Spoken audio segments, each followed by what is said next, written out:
the other three teams in our division, you talk about Seattle, the Rams, and San Francisco. All of them have been to Super Bowls. They've experienced winning. They've actually they've put cultures together, whether it be Pete Carroll, Shanahan's doing a great job, McVay as well. We haven't quite gotten there yet. We had a little bit of success. What happens with success, you have to start figuring, not only you have to figure out how to deal with wins or losses, you have to also start dealing with when we win, what do we do next? And from, just even from the temperature of the fans out here this year, man, you would have thought we were going to the Super Bowl just because, we won a few games, especially win a couple that you're not supposed to win. And it's going to take I don't care who they let go, who they bring in, who we re-sign as a free agent, whether Larry comes back, whatever it is, the future of this organization revolves around how well they handle bringing the right characters in here, as a whole, meaning the front office, and then how Cliff starts to gel all that together and develop that, like I said, that culture, and then establish an identity. All through this season, I've kept asking the question, what is our identity? Are we a, spread team? Are we what do they call that? Kept calling it whatever the offense was supposed to be. We're supposed to be high octane. And, are we a running team? Are we going to make it a defensive team that, we have all the potential to do all these different things. You got Budda Baker back there. You got Peterson while he's still here. You got Kenyon Drake on the offensive side, along with a Kyler Murray, along with a DeAndre Hopkins. We all have all this potential to create an identity. We just never did that all year long. You ask people, what is our specialty? Do we run the ball? Do we, throw the ball up and down the field? Are we up tempo? From week to week, it was almost like we were just making it up. And that's one of the problems that we're going to have to overcome. We're going to have to start establishing who we are from start to finish, and not just establish it, but stick with it. If you're going to be a team that's going to be fast tempo, you can't come out one week and do it and then fall into, this lull the next week. So that's one of the things for me is regardless of the personnel on the field, it's going to be about establishing, creating identity, culture around this team, and then we'll take those next steps to compete with your San Frans, with your Rams, and with your Seattle Seahawks. I mean, until then, we're always going to be the redheaded stepchild within the division, if you ask me. And I agree. To piggyback off of that, Ed, like you said, in the division, since Cliff's been there these 2 years, he's 3-9 against his division opponents. You have to be able to beat your division opponents. And until you do that, you're going to be third or fourth in the division, because you cannot beat the Seahawks or the Rams or the 49ers. You have to be able to beat these teams on a consistent basis if you want to be considered one of the elite teams in the National Football League. And we know the NFC West was arguably the best division in all of football this year. So if you can't beat your own division opponents, then what does that say for you? What does that say for you as an organization, that you cannot come out on top in your own organization if you're the Cardinals? Mm-hmm. And I like what you said there, Ed Smith. And you hit it right in the nail on the head with having an identity and having a culture. And it's true, not just in the NFL, but it's just across any league in the sports, whether it's basketball, whether it's baseball, hockey, you name it, soccer, and those teams that do go and have that identity and create that culture. And then they tend to go to those high places. There's the Bulls, there's the Golden State Warriors, the Lakers, the Patriots, the Patriots, Boston Red Sox, the Yankees. You can just go on and on and on. And that's what takes them to these places and these championships, and being able to compete at the level that they're competing is because of that. And that's something you haven't seen from the Cardinals. And they do struggle time and time again. You see them come out, they go ahead and make this epic performance of a game, but they come out the next game, totally opposite team that you saw the week before. And you just can't have that in an organization at all. Not if you're going to want consistency. And, the other thing is, as you look at some of the great organizations in the history of all our sports, whatever sport, it didn't matter who was wearing the jersey and what number was on the back. It was almost like irreplaceable parts, because whoever comes in assumes a role, adopts the culture, whether it's the work ethic, buying into the game plan each week. That's where it all starts. And then the other thing, you'll see some of these teams who catch fire for a minute and it's not sustainable because everybody's not buying in, or you got dudes that are in for a minute to hit it and be done. And then they roll right back to where they used to be. If the Cardinals ever want to get to a point where year in and year out, we're successful, like I said, it's going to take a total buy-in, and it all starts at the top. You have to create it at the top, get everybody below to buy in, and that's where it's almost like, water and plants. It's going to grow. Yeah, exactly. And talking about identity and growing and just, creating these type of, week to week games. Let's go ahead and go into a good, a bad, and an ugly. All right. I want to go ahead and get your take. We have you for a short time, Ed Smith. I don't want to keep you up and keep you from your next thing here, but I want to go ahead and get through as much of this as possible as we can. But get a little bit of good and bad and the ugly out of these last weekend games that happened. Now, are we talking with Cardinals or just in general? Just NFL in general. Give me your good, give me your bad, and give me your ugly.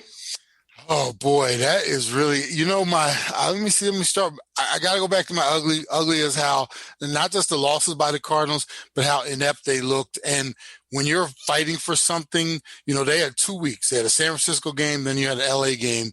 And you're talking about, you had 2 chances to nail this down. And not that you lost, because I've been on teams, we've bad performances.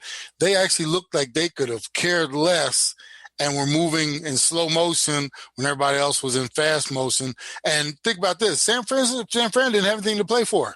They just beat us because they wanted to beat us, and we had the opportunity to go out there and do something and put our stamp on everything and control our destiny and everything. We didn't. That was bad. The ugly, oh my goodness, what happened last night with the Washington football team and the Philadelphia Eagles? You can put lipstick on that pig and talk about how you were just trying to get a young man some work and this, that, and the other thing. And everybody's going to throw the conspiracy theories out there. I was just actually down talking to my mom just before I came up, and she's talking about all her different theories. The order either came from up top, where they were like, look, even though it's only a couple jumps, we'd rather have number 6 pick than the number 9 pick. How can you make this work? And they came up with the game plan. Well, I don't care if it's close. If we're getting blown out, I'm just going to leave Hurst in there. If it's close, I'll figure out a way to make this work. So, I could not, maybe the Eagles just hate the Giants that much where they were like, we're going to do whatever we can to help Washington. I don't know. But that was a pathetic attempt at, one, you want to slap us in the face and then tell us that, that wasn't you. That was a bird or something that flew in your head or what my hand.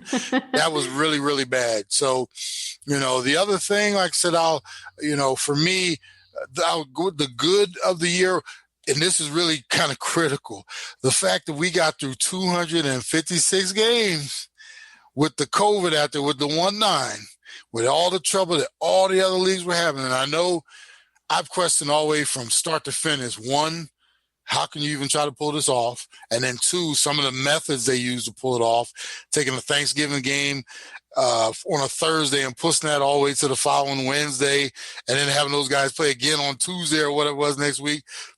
By any means necessary. That was their theory. We're going to get this season in and nothing's going to take it off the track. And I give them all the credit in the world, the fact that they pulled it off. 256 games, nothing canceled. I will say I don't necessarily agree in their methods, but up to this point, you look, and we got through the season. There have been some hiccups, guys, coming down with COVID, just like administrating coaches, but to say that they were able to get it done, you talking about an accomplishment for me, because I thought zero chance. I thought zero chance going into the season that every team would get 16, and I thought some teams would get 13, 14. A couple of them would be, cut down to maybe even 10, 11, because you might miss one this week, but that also means that next week might be in jeopardy as well. Somehow they pulled it off. I give them all the credit in the world. Yeah, I do have to say for what you just said with having football, I was just, as skeptical as you. Oh my gosh, so many games, all these teams, all this travel. Like there has to be a game or few that will be canceled and will not be played. And I have to give it to the NFL. Don't know how they pulled it off, but probably the only league that was able to playing the way that they did in all these games. Of course, some came down with the virus, but not having a game canceled and pulling it off the way they did, I have to give them props for that. Ed, I wanted to go back to that Washington-Philadelphia game. You being a former player, you lived, breathed, and died for the NFL football. You did it for so many years. How did that make you feel when you saw what the Eagles did? And did you feel like they were tanking? And I'm sure that upset you to see what the Eagles did. And for Doug Peterson to say, oh, yeah, so Nate Sudfeld, we want to get him in and get him some snaps. But he felt that Nate Sudfeld he actually believed that Nate Sudfeld could lead his team to victory over Jalen Hurts, even though Jalen wasn't playing that well. He still ran for 2 touchdowns. So he was still effective from that part of an offensive standpoint. But what was going through your head when you saw the decisions that Doug Peterson did and how the Eagles basically just laid down and let Washington get that game and upset a lot of New York Giants fans and their entire organization by not getting them in the playoffs? I was sick to my stomach, Ed, not for no other reason than for the players that went out there through everything they've been through all year, the sacrifices they made for their families. We have no idea the protocols and everything just to get through a regular NFL season. And Joanne is a task in itself. You throw COVID in there and everything these guys have to sacrifice. They made it through 16 games in the week 17. This is your last game of the season. And then for your coaching staff to pull that kind of nonsense. And the other thing is to lie to you about it too. Lie to you and lie to us. There's some type of ulterior motive that if you're going to do something like that, you should be forced to go to the podium and tell us exactly what you were doing and why you did it. Not make up this thing about, well, this young man, he's been with us for 4 years. And we just thought, we wanted to make sure he got an opportunity. When you get opportunities, Ed, you get opportunities in practice, Monday through Friday. You get opportunities, and I know we didn't have a big one this year, in training camp, OTAs when they finally come up this March and April, if things get back to normal, mini camps. That's when you do that stuff. This was, and then to watch what, this is something they didn't even prepare the team for, because you could look and see Jalen Hurts was on the sideline. He was like, what the hell's going on? If you had this plan, right? Shouldn't everybody be privy to the plan in the rooms? And so, like I said, for me, I felt sorry for the guys out there busting their tails all the way through the year. And here I will say this much. New York Giants, shut up and go home. Because, and I only say that because you control your own destiny. You should never put your destiny in especially a hated rival, in their hands. You can look through your season, however many games they won, 5, 6, whatever it was.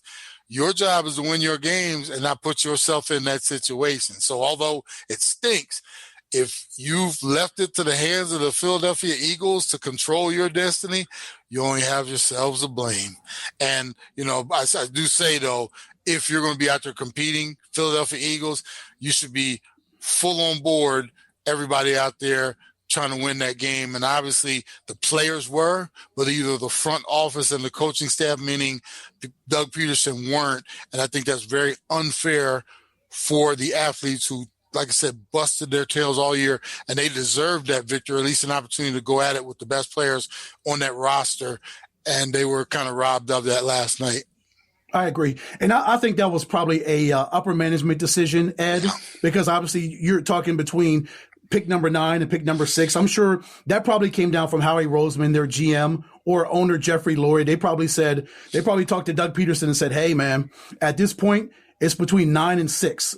We got if we win, then we're at number 9. If we lose, we're at number 6. So we're talking about seedings for the NFL draft and potentially getting an impact player at number 6 as opposed to number 9. So it may never come out, that this may never be revealed, but I really think it came from the upper management that they told Doug Peterson that, look, you got to play Nate Sudfeld at some point of this game. We're already 4-10-1. There's no way we're making the playoffs. So let's go ahead and prepare for 2021-22. And people think that, it's only 3, slots in the draft. We all know this. You see the bargaining chips and all the movement and everything.